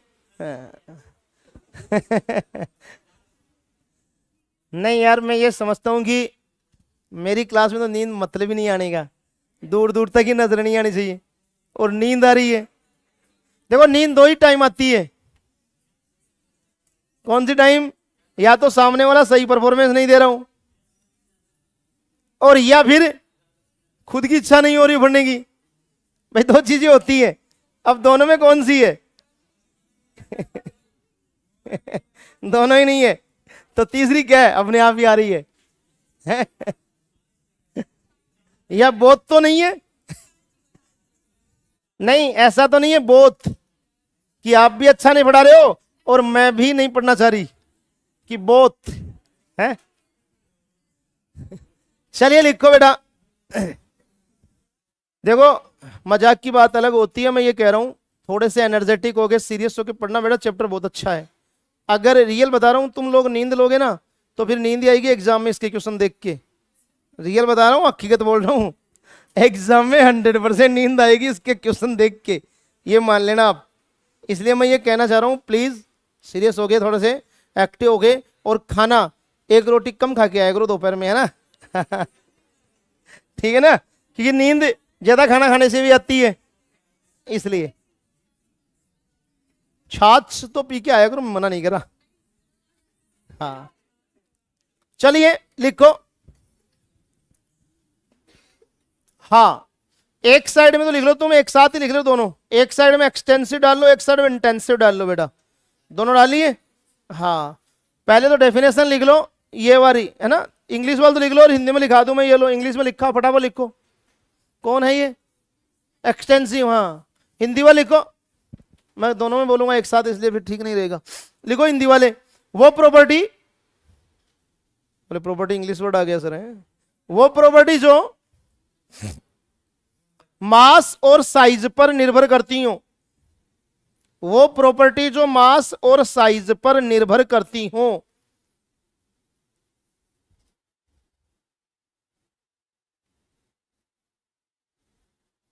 लिख लिया होगा, एग्जाम्पल लिख लो इसमें कुछ, पहले तो ये एग्जाम्पल लिख लो जो इसमें लिखे हुए हैं, उसके बाद मैं बात बताता हूं और।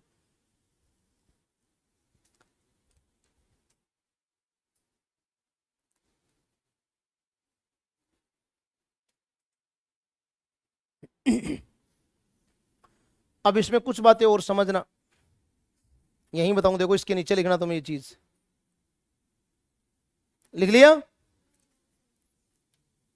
इसमें कोई हिंदी वर्ड नहीं, मतलब इंग्लिश में लिखा और हिंदी में कोई नहीं आ रहा समझ में तो मुझे पूछ लेना, सही सब आ जाएंगे, ऐसे कोई वर्ड नहीं है जो नहीं आई तुम्हें। अभी मैंने देखो बहुत से वर्ड तुम्हें बता दिए, एक चीज और सुनना, अब बार बार हमें ध्यान दो भाई, हमने बहुत सारे वर्ड का यूज कर लिया लेकिन एक वर्ड का यूज नहीं किया अभी, एनर्जी वर्ड का। किसका यूज नहीं किया, एनर्जी वर्ड का, याद रखना बेटा।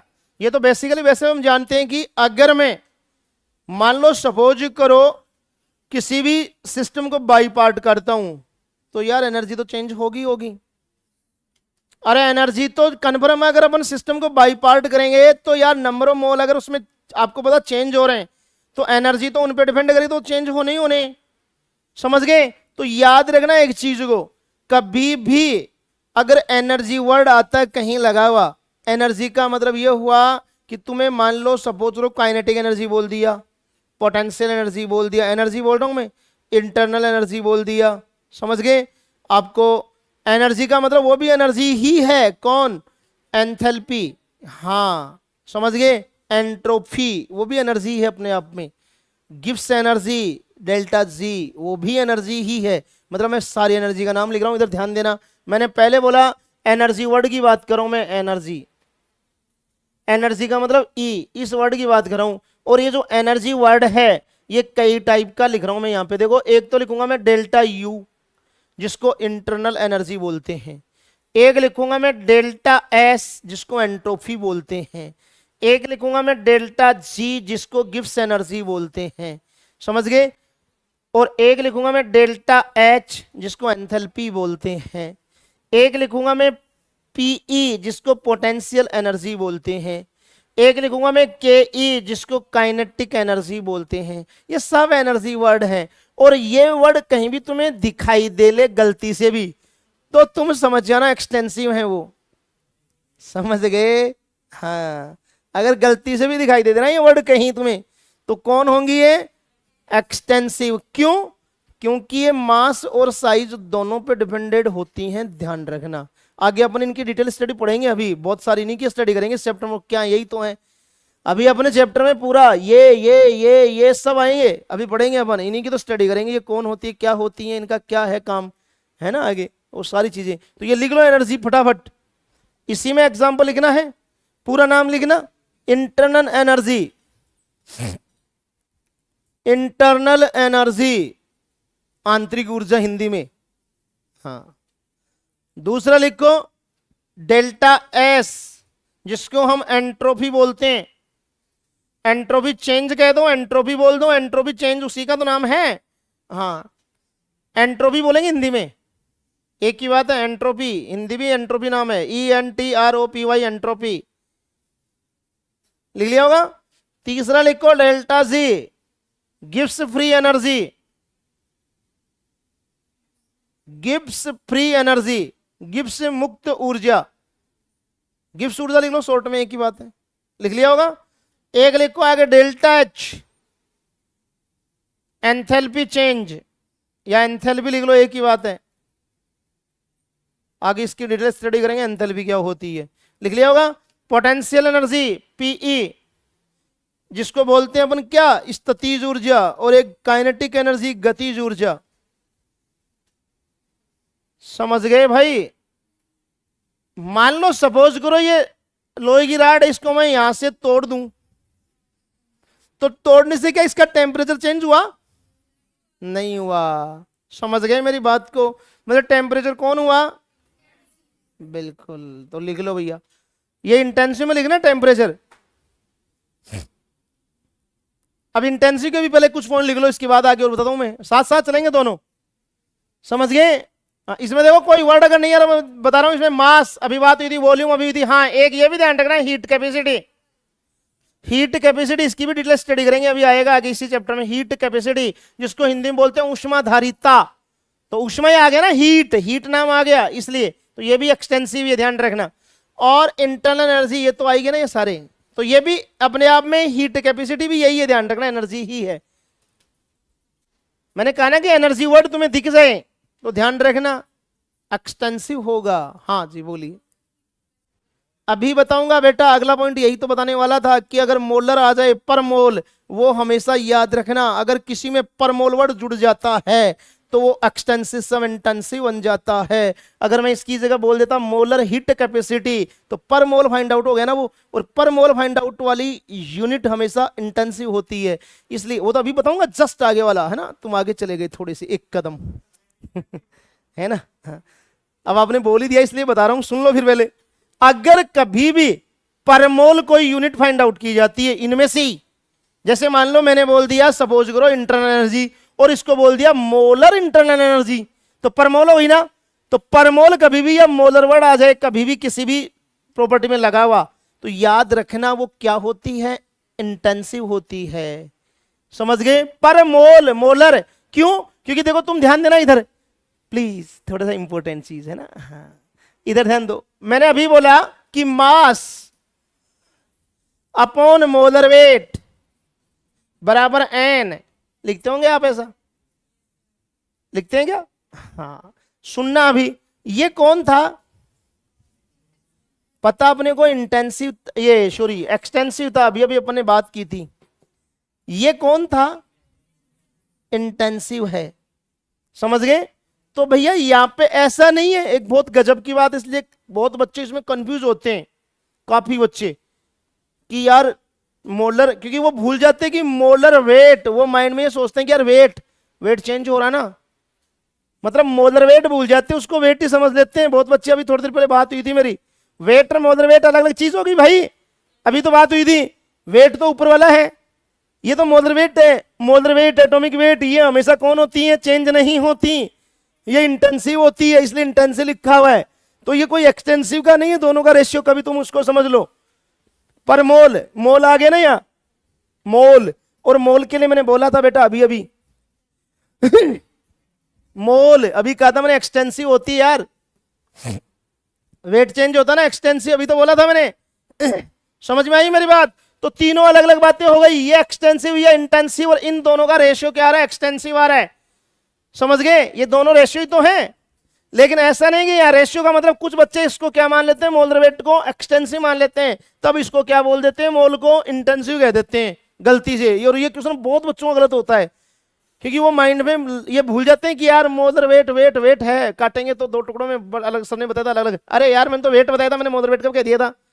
हाँ, इसलिए समझ गए? तो ये ध्यान में रखना हमें इस चीज को। तो मैं ये बोल रहा था देखो, परमोल ये एक्सटेंसिव है, यहाँ पे कौन है? मोलर खुद वर्ड एक्सटेंसिव है। अरे मोलर तो खुद मोल हो गया ना भाई, तो मोल वर्ड है वो क्या है? एक्सटेंसिव। अब मैं कह रहा हूं किसी एक्सटेंसिव यूनिट के साथ अगर परमोल फाइंड आउट करें, अपन परमोल लगाएं, किसी भी एक्सटेंसिव यूनिट या एक्सटेंसिव ही थी, और उसके साथ में परमोल फाइंड आउट करूंगा तो वो इंटेंसिव हो जाती है, याद रखना, ये कह रहा हूं मैं। समझ गए? परमोल अगर किसी भी, जैसे मैंने बोल दिया यहां पर सपोज करो मोलर एंट्रोपी, सपोज करो, तो मोलर एंट्रोपी नाम आती, एंट्रोपी तो खुद तो कौन है? एक्सटेंसिव, लेकिन मोलर नाम आती, क्या हो गया? बिल्कुल, किसी में भी आ गया समझ में? तो ये ध्यान रखना बिल्कुल। यहां आपने ये क्वेश्चन पूछा था, ये एक्सटेंसिव है, प्रेजेंट टाइम में दिख रहा है, लेकिन अगर मैं यहां मोलर लगा दूं तो इंटेंसिव बन जाती हूं तो लिखिए, क्या लिख रहे थे? अच्छा, इंटेंसिव लिख रहे थे ना। हाँ, कहां गया इंटेंसिव भाई?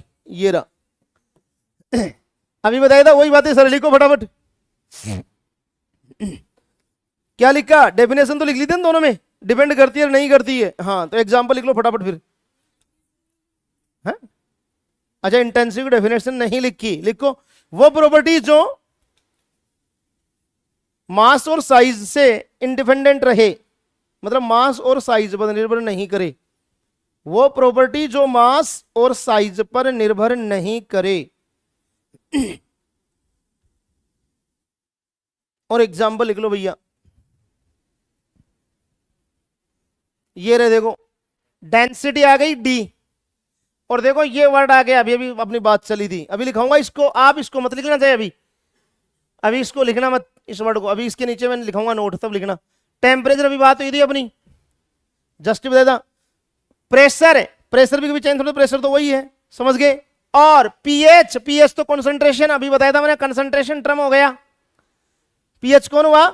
कंसंट्रेशन ही हो गया ना उसका, जस्ट ही अपन, क्योंकि कंसंट्रेशन के अकॉर्डिंग तो पीएच फाइंड आउट करेंगे, बिना कंसंट्रेशन पीएच तो निकालोगे, समझ गए। और कंसंट्रेशन टर्म आ रही है मोलरिटी, ये इसकी गारंटी नहीं है, अभी मैं लिखाऊंगा सारी ये चीज। तो एक बार आप तो ये लिख लेना एग्जांपल फिलहाल, डेंसिटी, टेम्परेचर, प्रेशर और एक रिफ्रैक्टिव इंडेक्स। रिफ्रैक्टिव इंडेक्स क्या बोलते हैं इसको हिंदी में भाई? फिजिक्स में जानते होंगे, इसके बारे में ज्यादा मुझे भी इतना कोई वो नहीं है, ये फिजिक्स में चलता अपना, जो ये है अपवर्तनांक वगैरह उसमें चलता, जो ये होता ना वेव वाला चैप्टर, जो रे ऑप्टिक्स वाला, उसमें चलता ही। हाँ, उससे रिलेट कोई वर्ड है ये, तो उससे आप फिजिक्स में कंसल्ट करना सर से, है ना। हाँ, ये क्या होता है, हिंदी क्या बोलते हैं इसको? हिंदी में क्या बोलते हैं? हिंदी में इसको नाम बताओ इसकी हिंदी।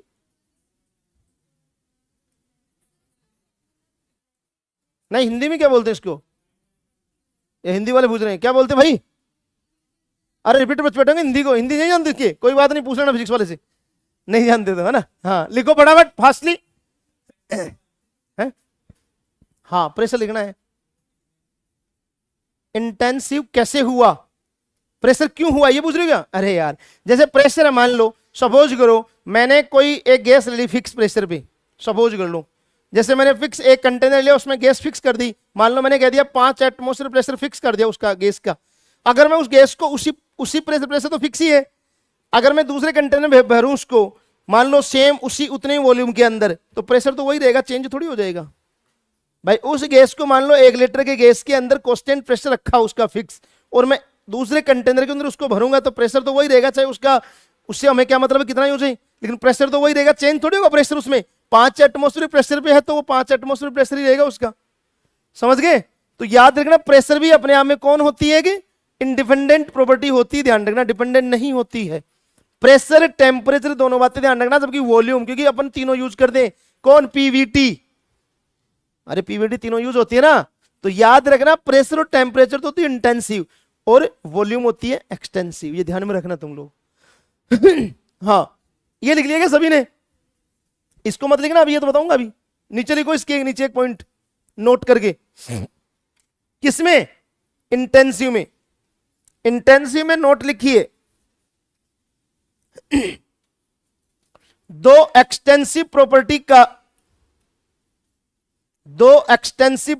का रेशियो इंटेंसिव होता है, दो एक्सटेंसिव प्रॉपर्टी का रेशियो इंटेंसिव होता है। Ratio of two extensive property is always intensive, ये लिख लो, लिख लिया होगा।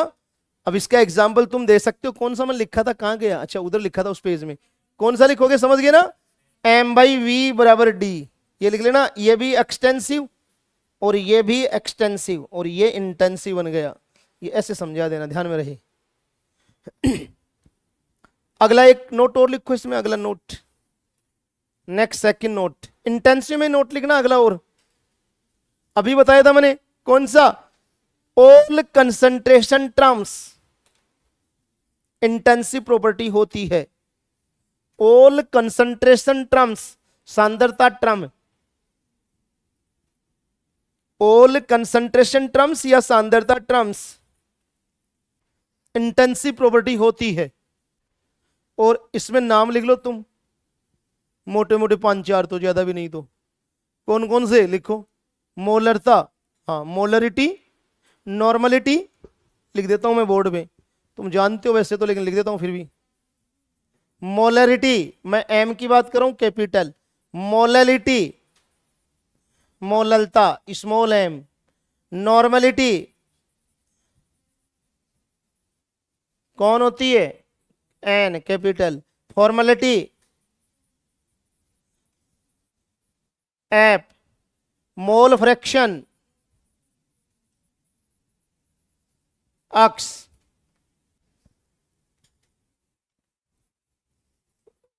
Volume percentage, weight volume percentage और वेट वेट परसेंटेज, तीनों। और भी लिख सकते हैं अपन, ज्यादा लिखने की जरूरत नहीं है।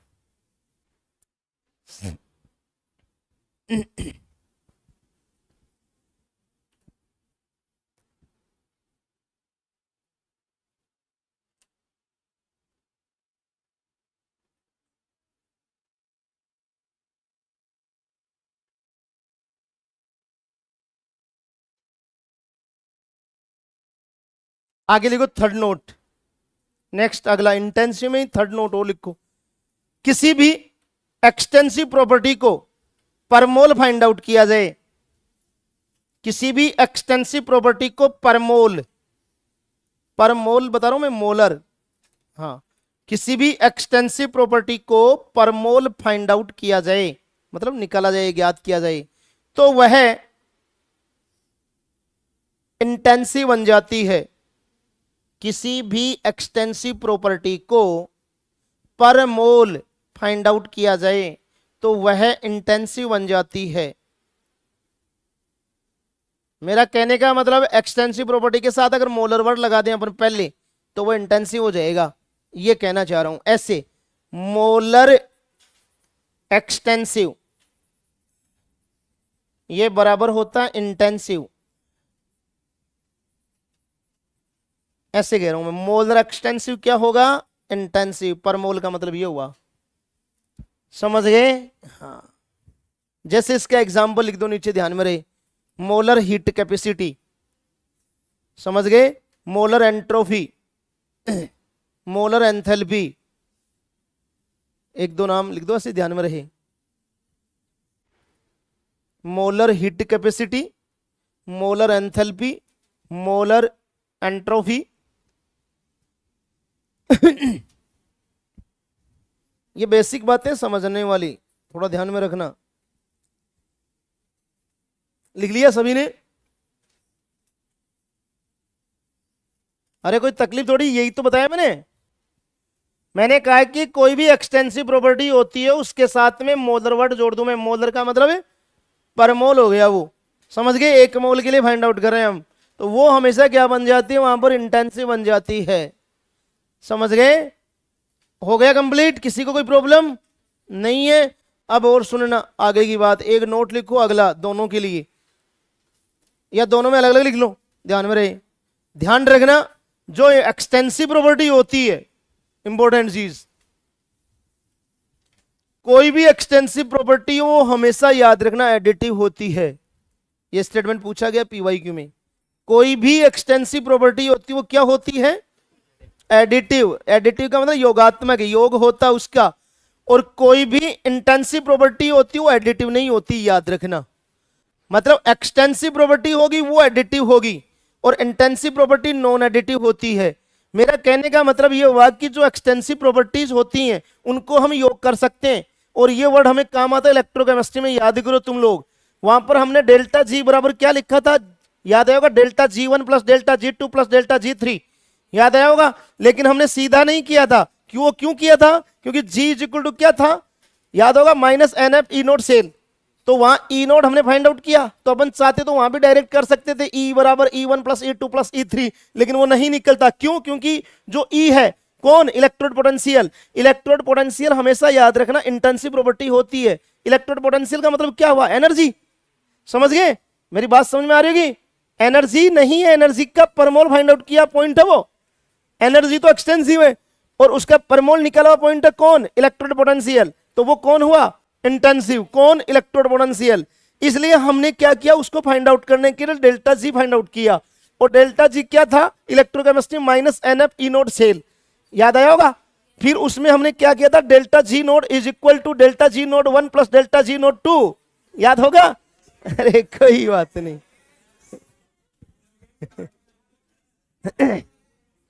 नहीं समझे, कोई बात नहीं, इलेक्ट्रो पढ़ाएंगे तब समझ में आ जाएगा, मस्त रहिए।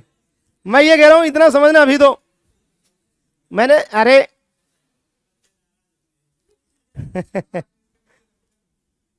क्या हुआ,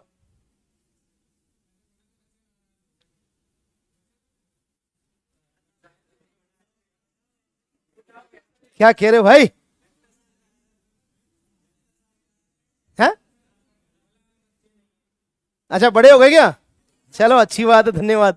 हाँ अच्छी बात है। अरे नहीं, वैसे गुरु के सामने तो बच्चे होते हो, समझ गए हैं।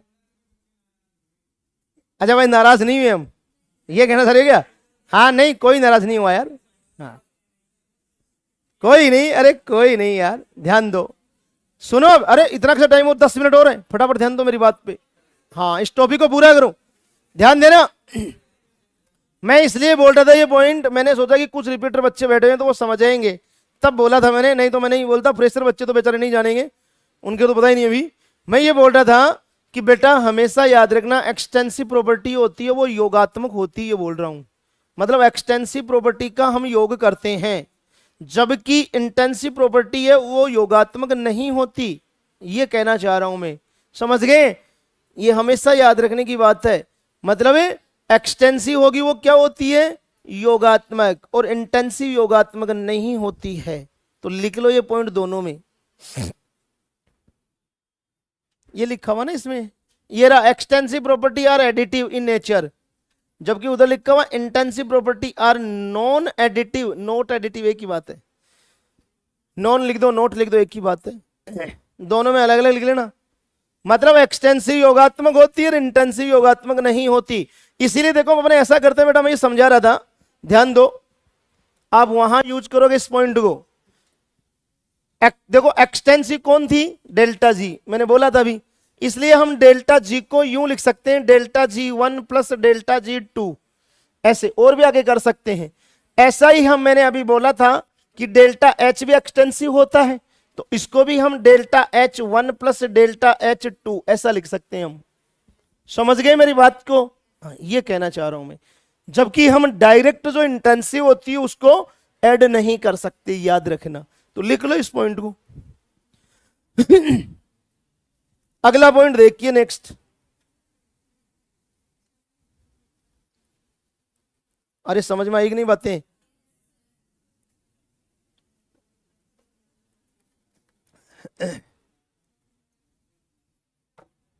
हाँ अब देखो इसके अंदर कुछ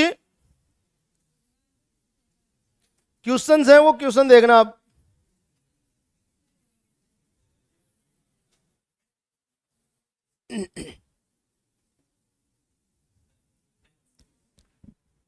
सिंपल क्वेश्चन दिया, which is the intensive property, दिख गया होगा, टेम्परेचर, विस्कोसिटी, श्यानता, ये भी ध्यान रखना है इंटेंसिव, और उसमें लिख लेना इंटेंसिव, विस्कोसिटी, श्यानता बोलते हैं ना हिंदी में इसको, या और कुछ वर्ड बोलते हैं, हाँ तो तीनों ही ध्यान रखना, ये भी ये भी ये भी, ओल होगा इसका आंसर, क्या होगा, ओल।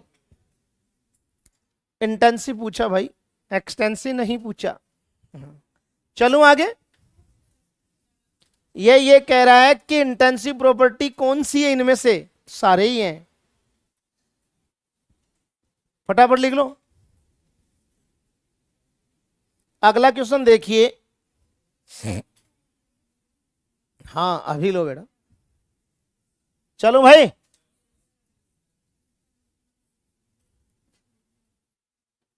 Which is the extensive property, ये तो इंटेंसिव है, और मोल फ्रैक्शन अभी कहा था कंसंट्रेशन टर्म है, कंसंट्रेशन टर्म कौन होती है, अभी कहा था मैंने इंटेंसिव होती है, बोला होगा।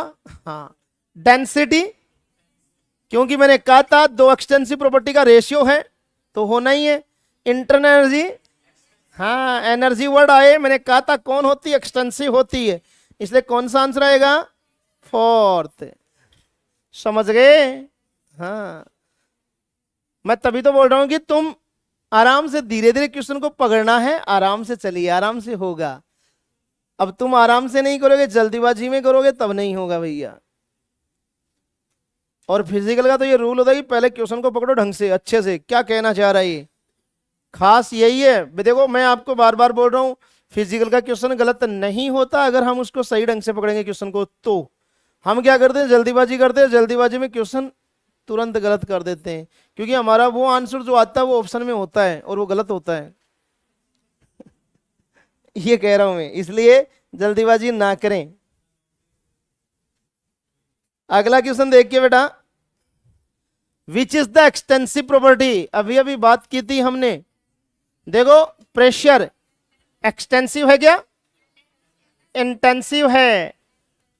पीएच ऑफ सॉल्यूशन, हाँ कौन है, इंटेंसिव। एंथैल्पी, अभी बात हुई थी। इंटरनल एनर्जी पर मोल, हाँ मतलब ऐसा नहीं कि सर इंटरनल एनर्जी वर्ड आ गया, मैंने कहा था एक्सटेंसिव है बट पर मोल निकला गया है, इसका मतलब इंटेंसिव हो गई। तुम्हें पूछा गया है एक्सटेंसिव, तो एक ही बच रहा, ओनली फॉर एंथैल्पी। समझ गए, ये इंटेंसिव, ये इंटेंसिव, ये इंटेंसिव, ये एक्सटेंसिव।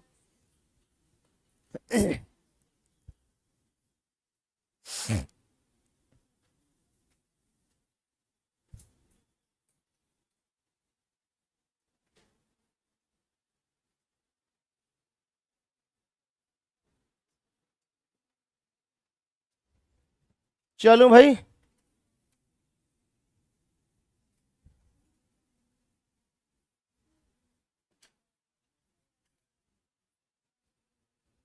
क्या कह रहा है, सेलेक्ट द करेक्ट स्टेटमेंट।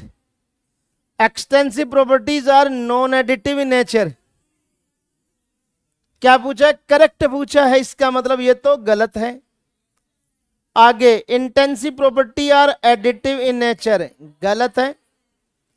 आगे, ratio of two extensive property are intensive, ये सही बात है। और ऑल ऑफ करेक्ट गलत, मतलब कौन सा होगा, थर्ड।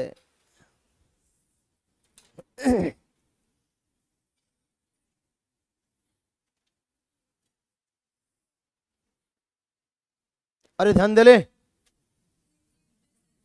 ना।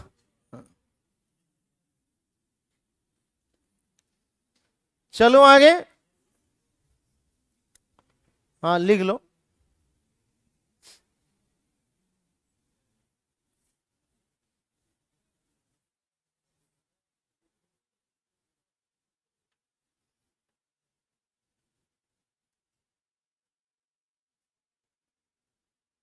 क्वेश्चन लिखा करो सारे, इतने महारती नहीं हो तुम लोग, जानता हूं मैं, है ना। हाँ इसलिए क्वेश्चन लिखा करो, कोई इस भ्रम में ना बैठा रहे कि नहीं मैं तो आता है, मेरे को कुछ नहीं आता अभी। हाँ इसलिए लिख लो चुपचाप, ठीक है ना, मुझे पता कितना आता है। हाँ इसलिए क्वेश्चन लिखना प्रारंभ कर दे, कोई ये ना समझे, भ्रम में ना रहे कि मेरे को आ रहा है, अभी आ रहा है बाद में नहीं आ रहा। हाँ इसलिए लिख लो भाई, फायदा इसी में आ, इसलिए क्वेश्चन लिखें, क्योंकि मैंने यहाँ लिखा है तो इसका मतलब ऐसे तो है नहीं कि मैं फॉर्मेलिटी के लिए लिखा हूँ। तो तुम भी लिखो यार, जब मैं लिख रहा हूँ, मैं तुम्हें बता रहा हूँ, तो आप भी, आपका भी दायित्व बनता है कि मैं उसको उतारूं, इसलिए फटाफट उतारा करो तुरंत फास्टली। चलो, अच्छा आप लिखना प्रारंभ किया है तो पहले लिख लेते यार, हैं मस्त होके बैठे थे, मात्र दो चार लिख रहे थे, मैंने देखा था, नजर की थी, मैंने कहा बड़े अच्छे इंसान है।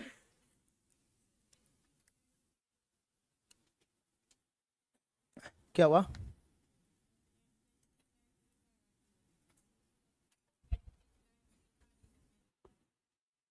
अच्छा इसलिए नहीं लिखा, अरे नहीं लिख, क्वेश्चन का थोड़ा पता रहे ना, इसलिए बता रहा हूं मैं, ध्यान में रहे क्वेश्चन आता किस टाइप का है। भाई लिखा हुआ तो पूरी बुक्स में लिखा हुआ रहता है बेटा, सबको लिखा हुआ है, तो फिर डॉक्टर तो नहीं बनते सारे, है ना, वहां लिखा तो रहता ही है, हर स्टेटमेंट रहता लिखा हुआ, लेकिन लिखा रहा हूं तो मैं भी तो कुछ सोच के लिखा रहा हूं ना, इसलिए लिखा करो। आगे चले अपन, बस आगे हो गए क्वेश्चन इतने ही थे। नहीं टाइम तो नहीं हुआ, अभी कुछ और देखते हैं। हाँ बेटा, अगला अपना टॉपिक है जी।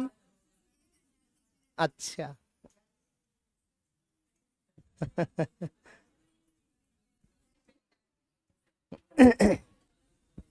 देखो अगला अपना,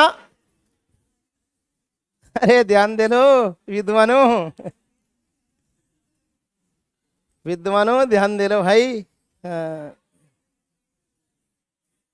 देखो प्रोसेस, प्रोसेस की बात कर रहा हूं मैं, प्रक्रम।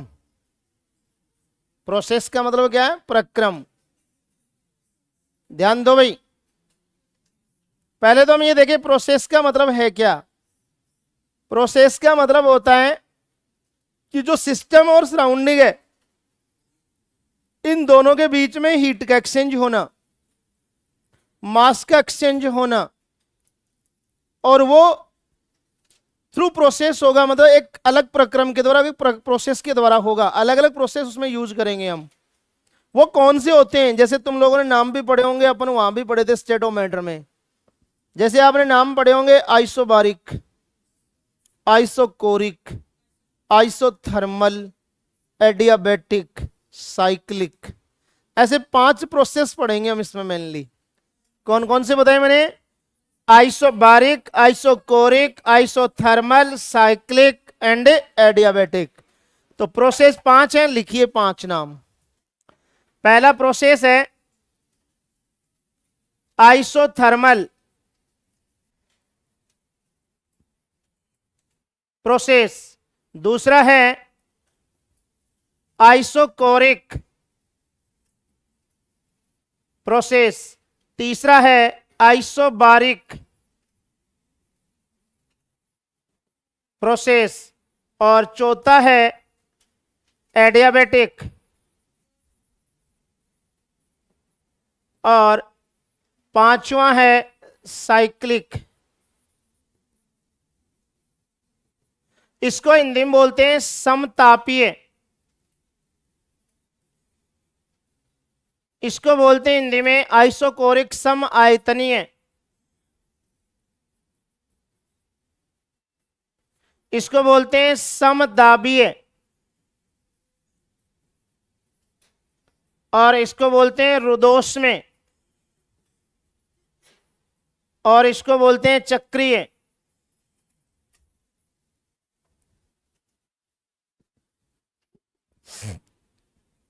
पांच प्रोसेस हैं,